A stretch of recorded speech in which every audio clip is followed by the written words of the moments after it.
Por que tantos casamentos acabam em silêncio, mágoa ou distanciamento, mesmo quando começou tudo com tanto amor?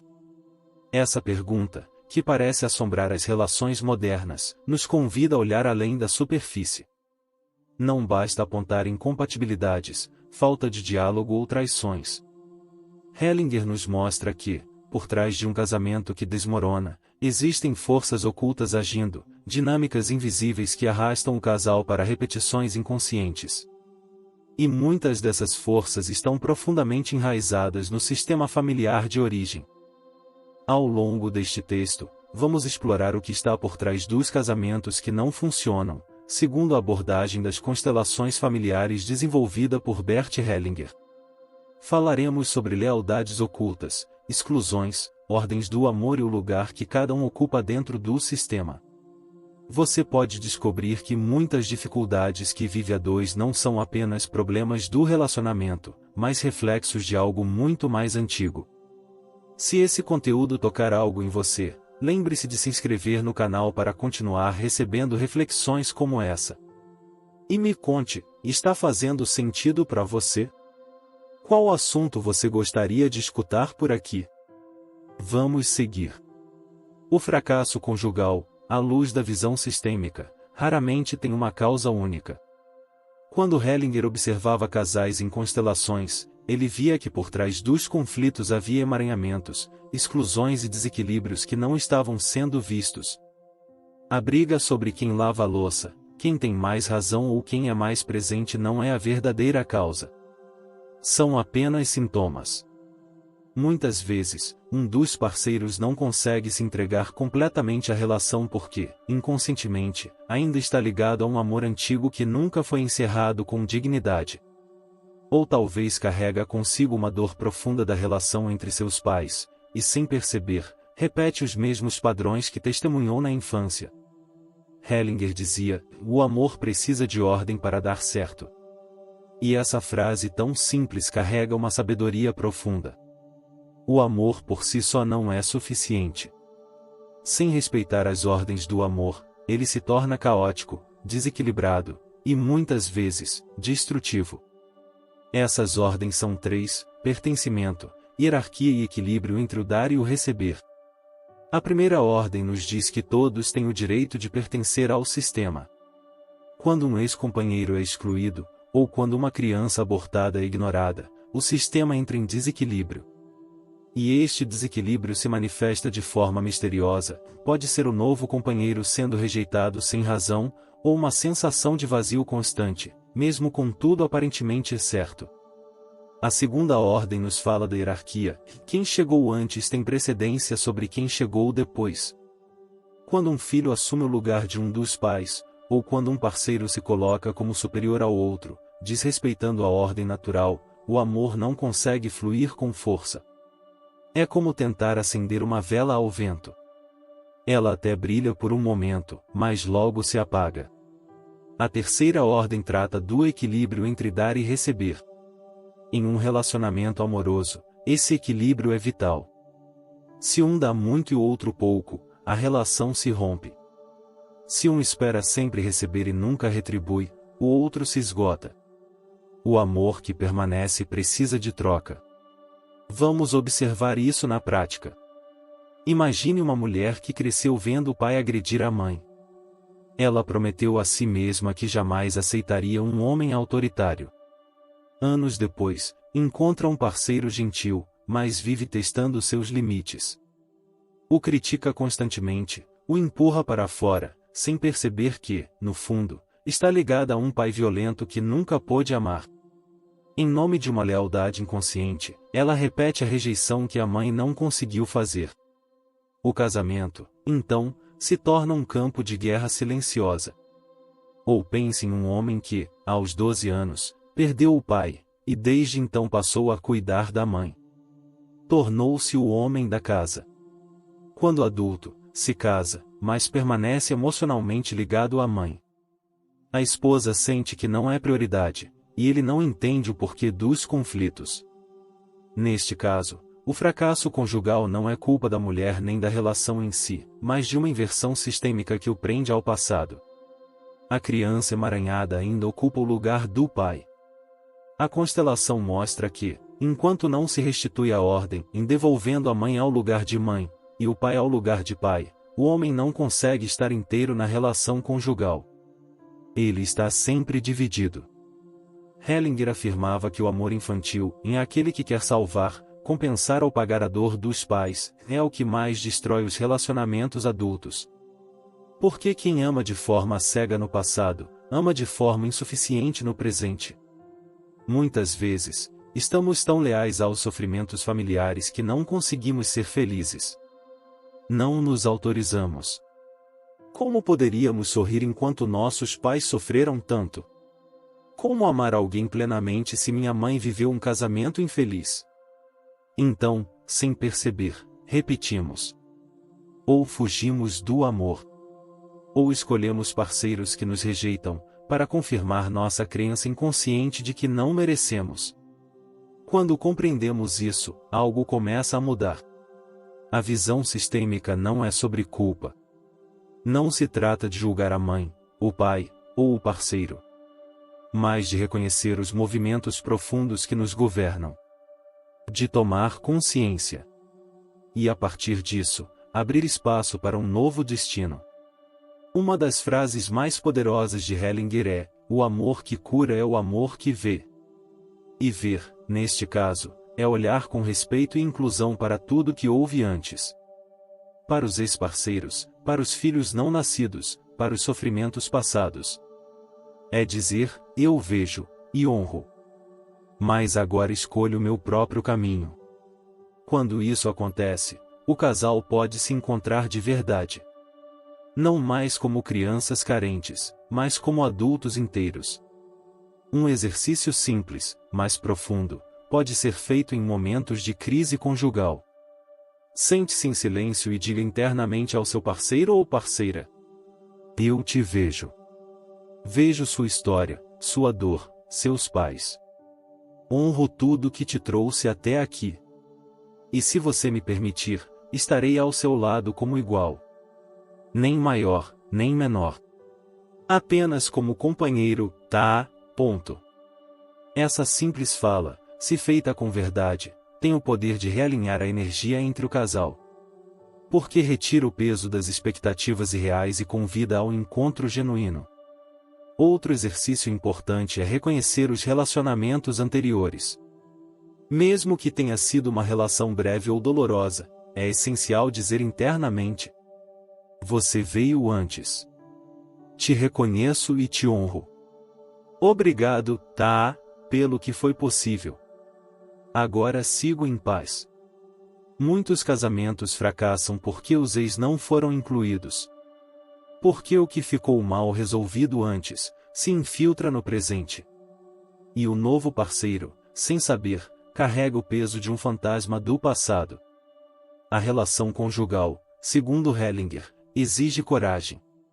Coragem para olhar a própria história, para assumir a própria vida, para estar em pé ao lado do outro. Sem expectativas de salvação, sem exigências infantis. Mas com presença.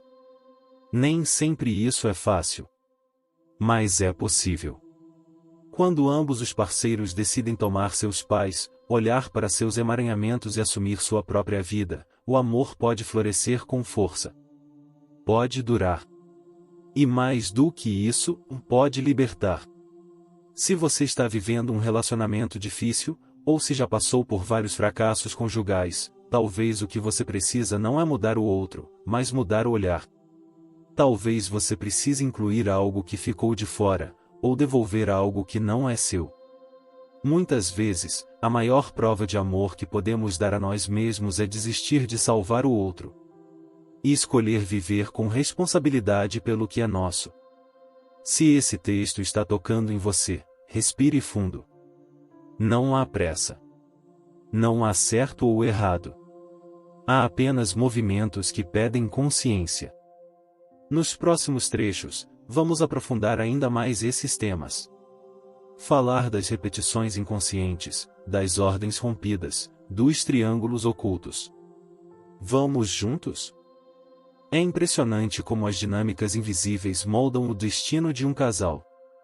Aquilo que não foi olhado, aquilo que foi excluído ou desonrado em gerações anteriores, muitas vezes se manifesta nos relacionamentos de forma silenciosa, inesperada e profundamente dolorosa. Hellinger observava com atenção esses movimentos durante as constelações. Quando um casal trazia um conflito aparentemente trivial, o que emergia no campo era quase sempre algo muito maior.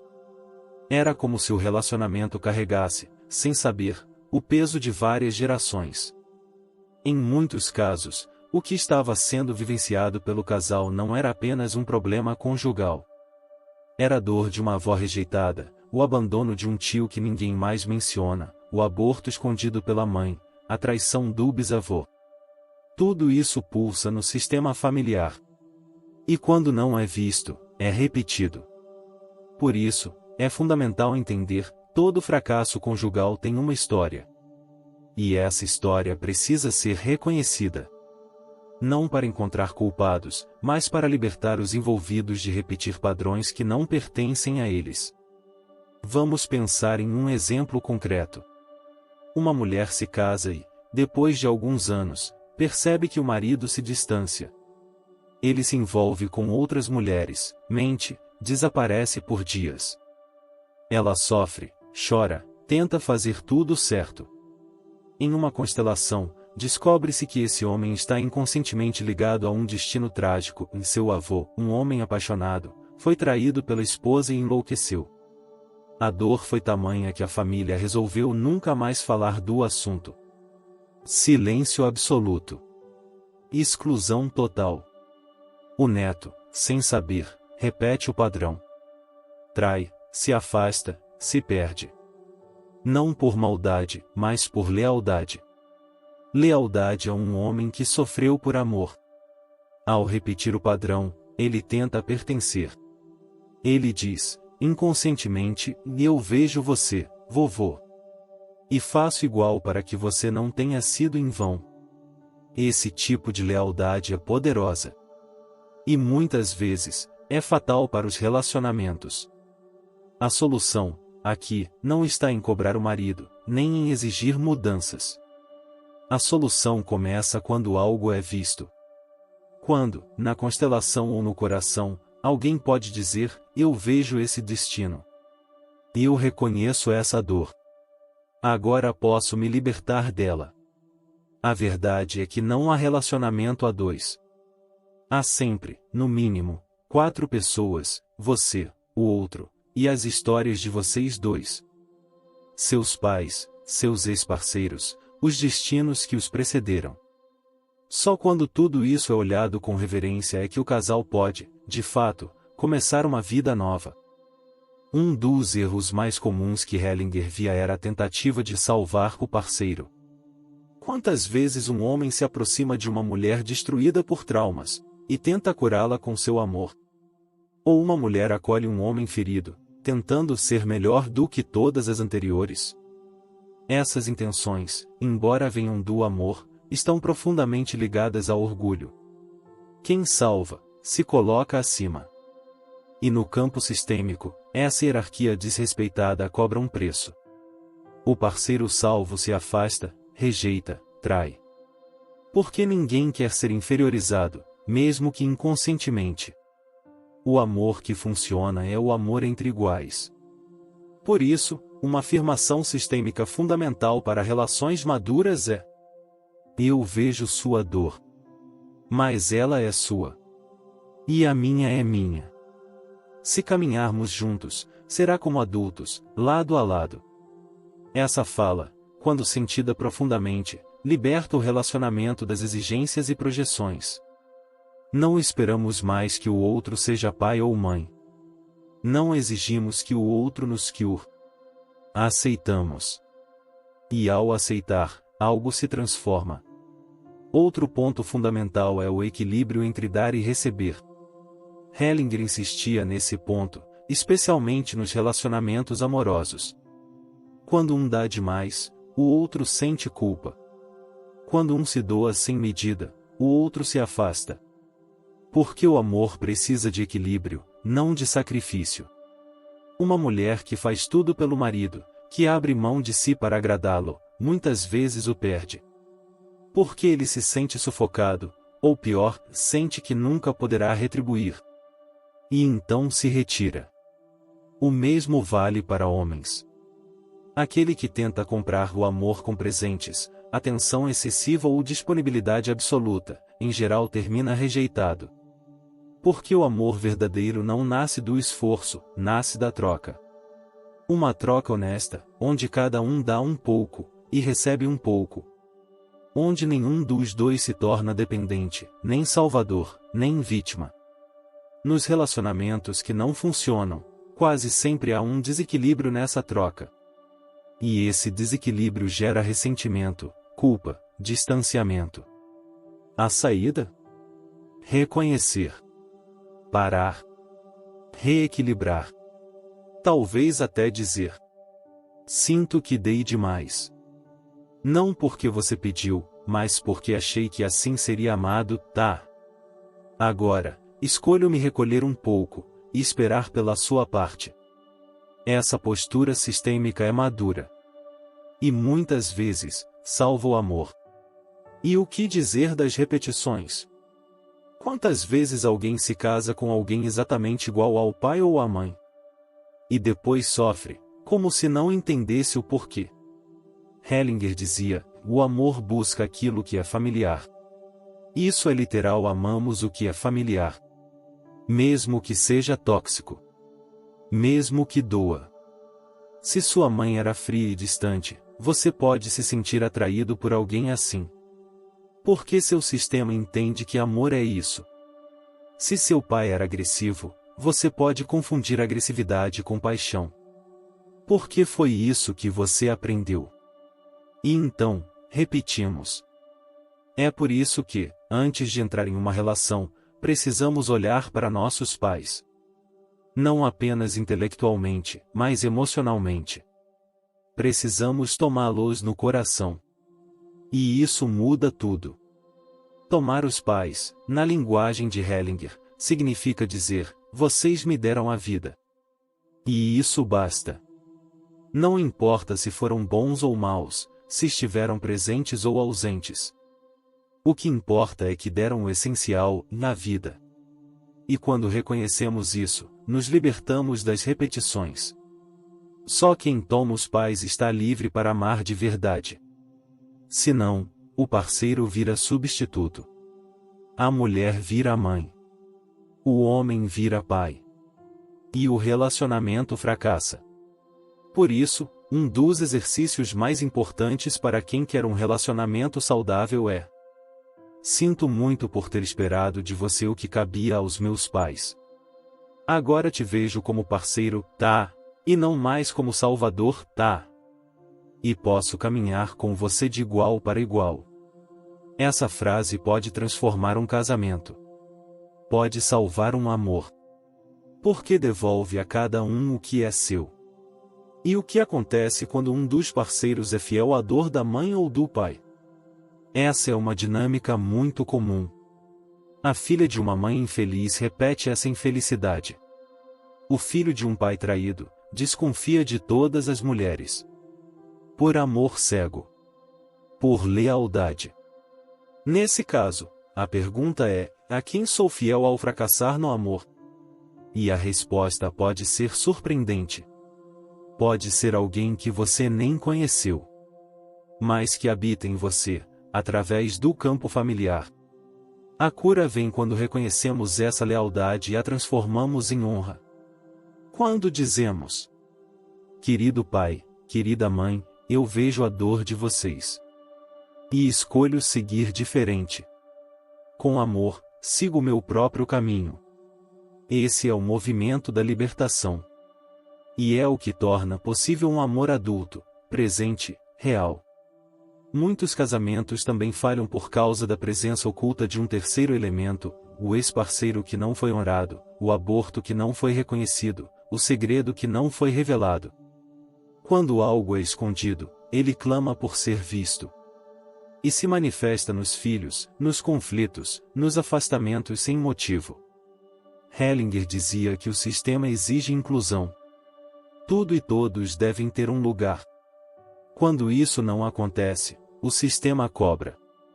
É por isso que, muitas vezes, um casal começa a se afastar depois de um aborto.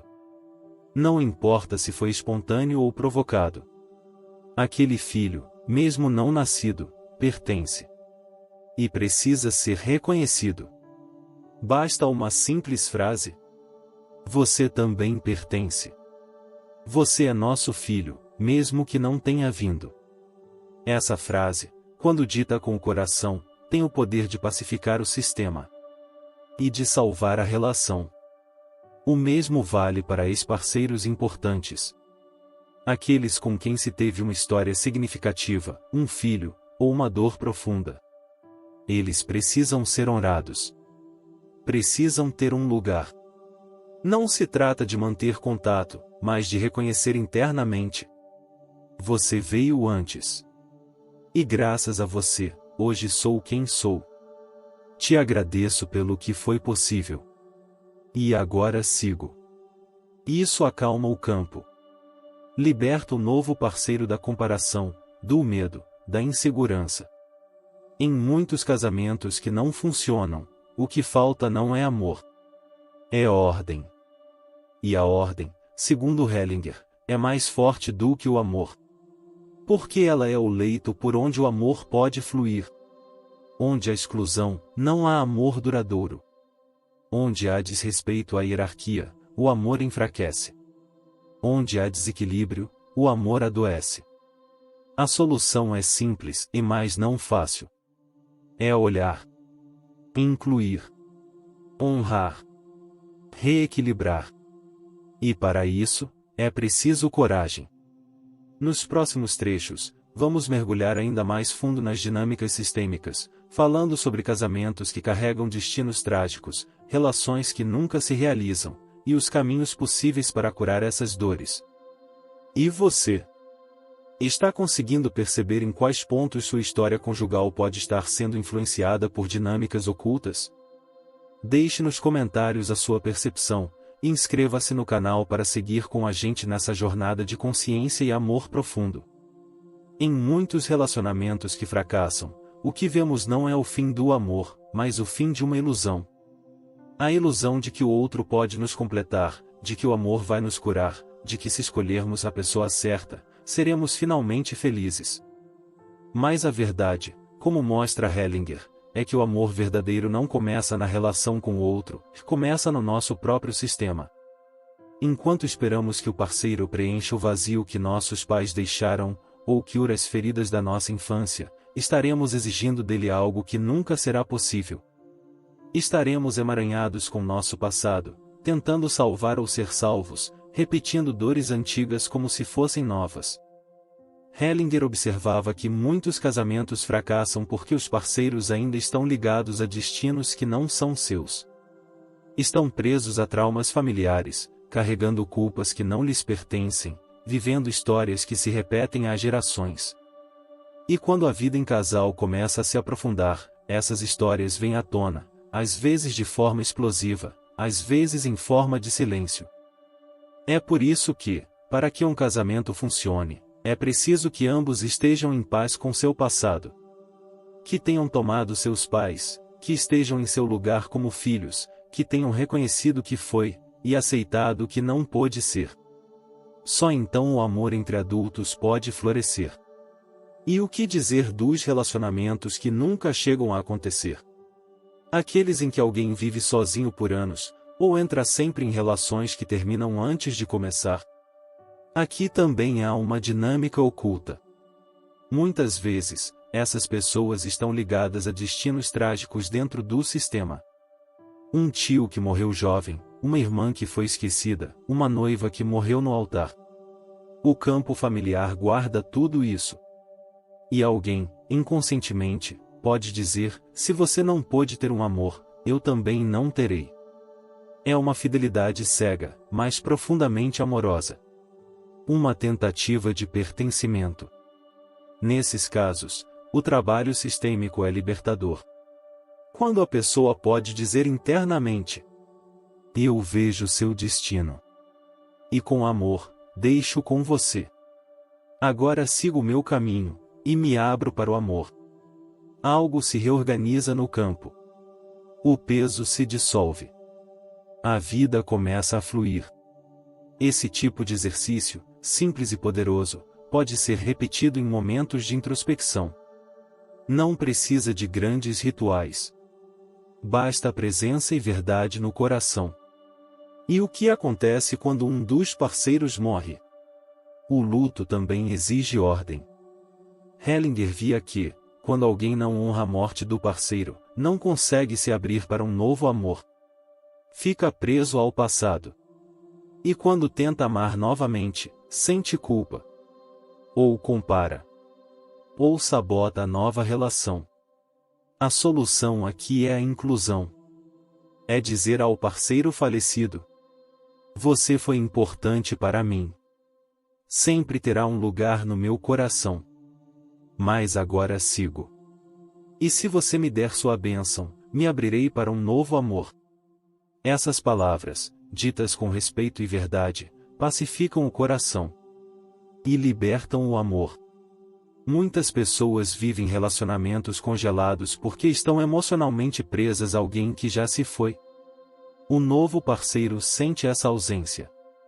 Percebe que não ocupa todo o espaço. E sofre.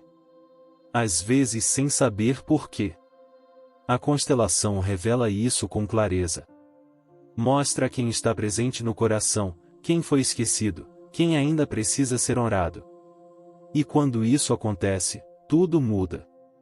Outro ponto profundo que Hellinger abordava era a presença de triângulos ocultos nos relacionamentos. Quantas vezes um casal parece viver bem, mas um dos dois está emocionalmente envolvido com outra pessoa? Não necessariamente em um caso extraconjugal, mas em pensamentos, desejos, expectativas. Às vezes é uma ex-namorada idealizada, às vezes é a própria mãe, ou uma filha, ou uma figura simbólica. Nesses casos, a relação não tem força.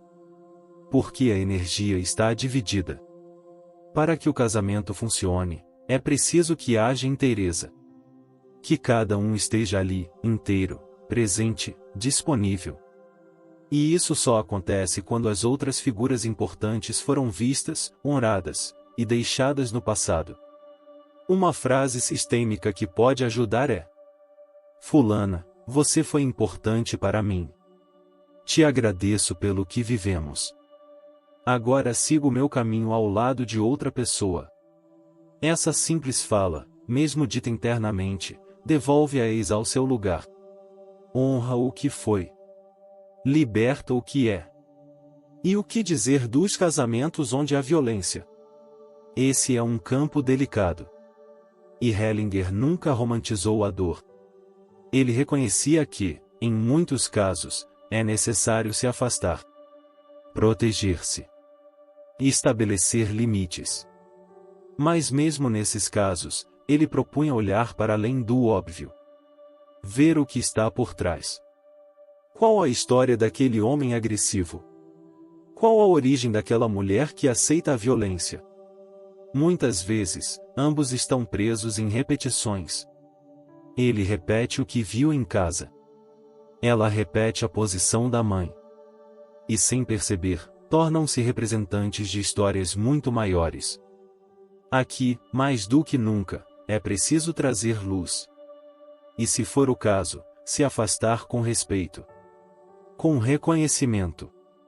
Te agradeço pelo que foi possível. Mas agora escolho um caminho diferente. Essa é uma saída honrosa. Não de ódio, mas de consciência. Afinal, a consciência é o maior antídoto contra a repetição. E quando falamos de filhos? Ah, os filhos. Tantas vezes usados como mediadores, como moeda de troca, como escudo ou justificativa. Hellinger era enfático: os filhos não devem ser colocados no lugar de um dos pais. Eles são filhos. E só.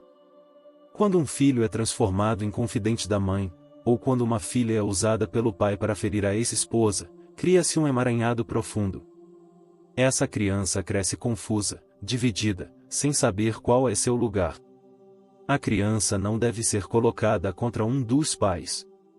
Isso a destrói por dentro. Porque metade dela é o pai, e metade é a mãe. Quando ela é forçada a rejeitar um dos dois, ela rejeita a si mesma.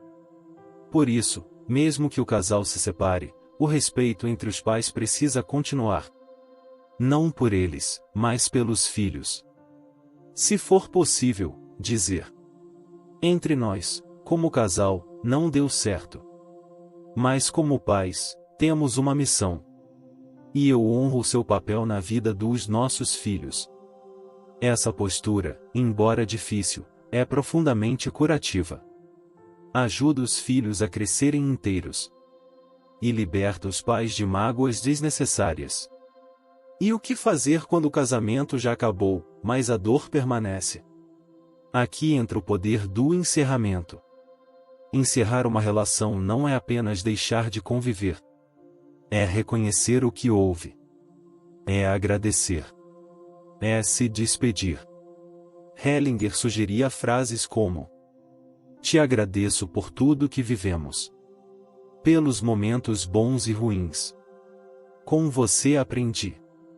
Com você cresci. Agora sigo em paz. Essa fala, quando sentida de verdade, encerra o ciclo. E prepara o coração para o novo. Porque o amor que cura é o amor que libera. E, por fim, há os casamentos que nunca começaram. Aqueles que vivem sob promessas não cumpridas, compromissos adiados, expectativas frustradas. Casais que moram juntos há anos, mas não se entregam de verdade. Relações mornas, sem presença, sem verdade. Nesses casos, é preciso coragem para perguntar: estamos juntos de fato? Ou apenas convivendo? E a resposta pode ser reveladora. Se ainda houver amor, é hora de recomeçar.